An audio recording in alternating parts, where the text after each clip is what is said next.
Welcome to our channel Ranjan study centre. आप सभी का हमारे चैनल पे स्वागत है। आज का ये वीडियो मैं वेस्ट बंगाल बोर्ड क्लास 10 के स्टूडेंट्स के लिए बना रहा हूँ। ये जो वीडियो है वो ज्योग्राफी सब्जेक्ट का मैं बना रहा हूँ। ज्योग्राफी यानी कि भूगोल। इसमें आप लोगों का पहला जो लेसन है वो बहिजात प्रक्रियाएं और उनसे बनने वाले स्थल रूपों के बारे में है। तो इस लेसन में जो है काफ़ी इम्पॉर्टेंट लेसन है आप लोगों का बोर्ड एग्ज़ाम के लिए। इस लेसन से बहुत सारे जो है शॉर्ट क्वेश्चन और लॉन्ग क्वेश्चन आप लोगों का एग्ज़ाम में आते हैं, तो वो उसी का मैं वीडियो बना रहा हूँ। तो सबसे पहले आप लोगों को बता दें कि बहिजात प्रक्रियाएं होती क्या है। तो धरातल के ऊपर कारकों द्वारा जो घटनाएं घटती हैं उन्हें ही बहिजात प्रक्रियाएं कहते हैं। जैसे कि धरातल के ऊपर नदी है, हवाएं यहाँ चलती है और हिम नदी यानी बर्फ़ की नदी यहाँ बहती है धरातल के ऊपर। तो इन सभी जो बहिजात कारक हैं, इन सभी कारकों के द्वारा जितने भी कार्य किए जाते हैं उन्हें ही बहिजात प्रक्रियाएं कहते हैं। और ये जो है कारक नदी, हिमनद या पवन, ये दो प्रकार से कार्य करते हैं। एक तो पहला करते हैं कटाव का कार्य जिसको अपर्दन कहते हैं, दूसरा करते हैं ये जमाव का कार्य जिसे निक्षेपण कहते हैं। तो आइए देखते हैं इस लेसन के कुछ इम्पॉर्टेंट क्वेश्चन। जैसा कि आप लोग पहला क्वेश्चन देख पा रहे हैं, जल विभाजक का उदाहरण दीजिए। तो जल विभाजक क्या है? तो अरावली पर्वत, गंगा एवं सिंधु क्रम की नदियों के बीच जल विभाजक, यानी कि जो पर्वत या पहाड़ किसी नदी के मार्ग में रुकावट बनकर उनके नदियों के जो मार्ग है उसमें उसके बीच में आकर नदियों के दो भागों में बांट देती है, उसे ही जल विभाजक कहते हैं। तो एक उदाहरण यहाँ मांगा था, तो अरावली जो पर्वत है गंगा और सिंधु नदी का जल विभाजक है। दूसरा क्वेश्चन है, रेत के टीले या बालू का स्तूप या बरखान किसे कहते हैं? तो तीव्र आंधी के मार्ग में किसी प्रकार की बाधा आने पर वहाँ बालू के कण संचित हो जाते हैं, जिससे कहीं गोल, कहीं नवचंद्राकार, कहीं अर्धवृत्ताकार टीले बन जाते हैं। इन्हें बालू का स्तूप कहते हैं।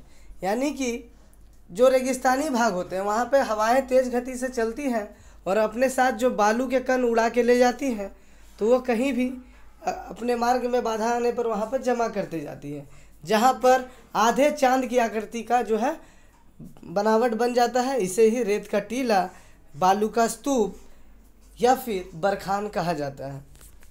तीसरा क्वेश्चन है, समतल स्थापना की दो विधियां कौन कौन सी हैं? पहला है निम्नीकरण और दूसरा है अधिवृद्धिकरण। अगला क्वेश्चन है, नदी के किस अवस्था में डेल्टा का निर्माण होता है? तो नदी को जो होती है तीन अवस्थाएं होती है। पहला होता है युवा अवस्था, दूसरा होता है मध्य अवस्था और तीसरा होता है वृद्धावस्था या अंतिम अवस्था। तो जो वृद्धावस्था या अंतिम अवस्था है उसी में नदी जो है डेल्टा का निर्माण करती है। अगला क्वेश्चन है, सर्क देखने में कैसा होता है? तो आंसर है, गहरे सीट वाली आराम कुर्सी के तरह दिखाई देता है। यानी आराम कुर्सी जो होता है उसी के तरह सर्क जो है दिखाई देता है। अगला क्वेश्चन है, शुष्क प्रदेश में स्थित एक स्थल रूप का नाम लिखिए जिसका निर्माण पवन एवं जल के संयुक्त क्रिया से होता है। यानी कि शुष्क प्रदेश, रेगिस्तानी प्रदेशों में पवन और जल की क्रिया के द्वारा किसका निर्माण होता है? तो आंसर है इसका पेडीमेंट। अगला क्वेश्चन है, विश्व का सबसे ऊंचा जलप्रपात कौन है? तो विश्व का जो सबसे ऊंचा जलप्रपात है वह है वेनेजुएला का एंजेल जलप्रपात।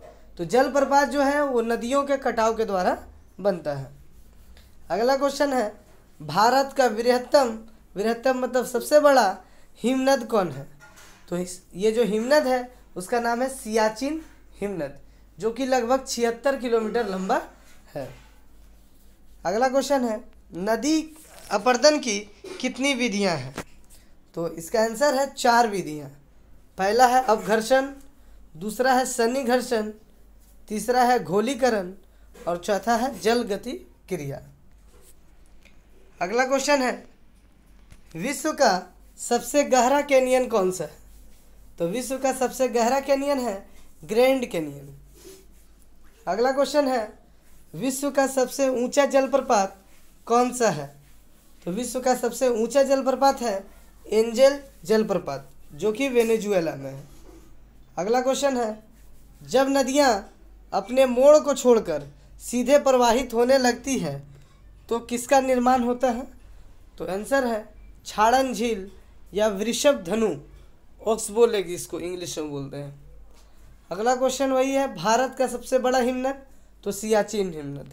अगर आप लोगों से पूछा जाएगा कि विश्व का सबसे बड़ा हिमनद कौन है, तो विश्व का सबसे बड़ा हिमनद है लाम्बाट। अगला क्वेश्चन है, बर्फ से ढकी पर्वतों की ऊंची चोटियां जहां से हिमनद निकलती हैं उसको क्या कहते हैं? तो उसको कहते हैं हिम टोपी, यानी आइस कैप। अगला क्वेश्चन है, वायु के अपक्षरण द्वारा बने भू आकृति अग्नेय चट्टान को क्या कहते हैं? तो इसको कहते हैं छत्रकशिला या छतरी नुमा स्तंभ कहते हैं इसको। अगला है क्वेश्चन, कंकड़ पत्थरों से निर्मित मरुस्थल को क्या कहते हैं? तो कंकड़ पत्थर से जो मरुस्थल निर्मित होते हैं उन्हें रेग कहते हैं।